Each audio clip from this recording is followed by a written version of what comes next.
May charter change daw o Chacha? Naging matunog ang katagang Chacha, hindi ito yung sayaw dahil sa ginawang akusasyon ni Senator Amy Marcos laban sa administrasyon ng kanyang kapatid. Pati na rin yung mga katagang CONAS, CONCON at PI, pero hindi ito yung iniisip mo. Isa-isahin natin.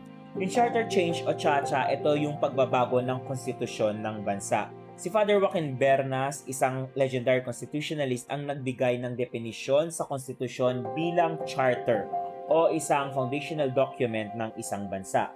May tatlong paraan para magkaroon ng charter change ayon sa Article 17 ng 1987 Constitution. Sa pamamagitan ng Constituent Assembly o CONAS, Constitutional Convention o CONCON, at People's Initiative o PI. Constituent Assembly o CONAS ang tawag sa proseso kung saan involved directly yung both houses of Congress, yung Senate at yung House of Representatives. Magbobotohan ng lahat ng miyembro ng Kongreso sa pagbuo ng Constituent Assembly. Dapat 3/4 ang bumoto sa kanila na pabor dito.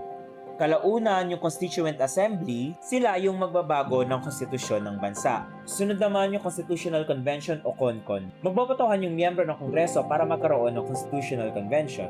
Dapat 2/3 sa kanila ang pabor dito. Pwede rin na ipasa ng Kongreso yung desisyon sa electorate para magkaroon ng Constitutional Convention. Pero dapat at least 50% o majority ng Kongreso ang pabor dito. Pero di gaya ng CONAS kung saan yung miyembro nito ay mismong mga mambabatas, sa CONCON yung mga kongresista at yung mga senador yung mag-e-elect ng delegates para maging member nito. Pagkatapos, magpapasa ng batas yung Kongreso kung sino-sino o anong uri ng tao yung bubuo sa CONCON. At yung huli naman, yung People's Initiative o PI. Ito yung proseso kung saan 12% of registered voters ang magpepetisyon para maamyendahan ang konstitusyon. Balikan natin yung percentage na kailangan sa CONAS. Sabi sa konstitusyon, 3/4 ng member ng Congress ang dapat bumoto para maging pabor dito.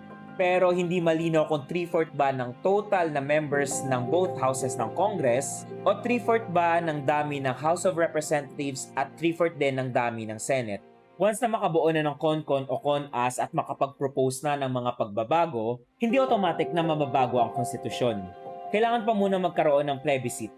Kailangan magbotohan at makasecure ng majority ng boto ng mga Pilipino na nagsasabing okay sila dito.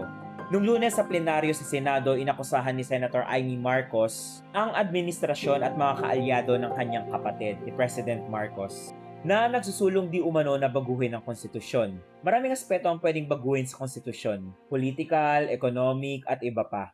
Ayon kay Senator Amy, gusto daw baguhin yung konstitusyon para mapalawak yung political aspect, particularly yung termino ng mga mambabatas at mapababa na din yung edad ng presidente at ng vice-presidente. Sinabi rin niya na nag-meeting di umano yung mga kongresista at senador ukol dito, pero wala siyang mapakitang matibay na ebidensya. Nagpalabas lang siya ng isang video presentation na agad namang pinabulaanan ng kanyang mga kapwa-senador. Tinawag ito na political propaganda ni Senator Tito Soto. Ito rin daw ay hawsyaw o peke ayon kay Senator Raffy Tulfo. Question pa nga ni Senator Risa Hontiveros kung bakit umabot sa ganito kababa ang naging estado ng Senado. Maraming senador ang nag-deny sa naturang akusasyon. Kalaunan, winidraw ni Senator Amy Marcos yung video na present niya. I'm Joseph Pedras, senior reporter for Manila Bulletin.